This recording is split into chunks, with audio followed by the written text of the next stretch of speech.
Hi hello అండి అందరికీ. నా చేతిలో చూస్తున్నారు కదా, లేత చిన్న సైజ్ సొరకాయ అయితే ఉంది. సో దీంతో అయితే నేను కర్రీ చేయబోతున్నాను. చాలామందికి సొరకాయ అంటే అస్సలు ఇష్టం ఉండదు. సో అందులో నాకు కూడా అనమాట. సో ఇష్టం లేని ఈ సొరకాయ కర్రీని పాలు పోసి చేసుకుంటే చాలా అంటే చాలా టేస్ట్గా ఉంటుందండి. సో దీంట్లోకి కొన్ని ఉడికించిన బఠానీ గింజలు కూడా వేసుకోవాలి.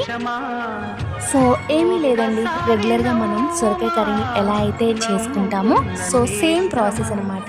కాకపోతే వాటర్కి బదులు పాలను అయితే యూస్ చేసుకుంటాము. సో లాస్ట్లో కొంచెం మసాలా ఏదైతే ఉందో అది వేసుకోవాల్సి ఉంటుంది. సో మసాలా అనేది కర్రీకి మంచి అరోమా అనేది ఇస్తుంది అనమాట. సో సొరకాయ అంటే ఇష్టం లేని వాళ్ళు ఇలా పాలు పోసి చేసుకొని ట్రై చేసి చూడండి, చాలా బాగుంటుంది. తిన్న వాళ్ళు కూడా తింటారనమాట.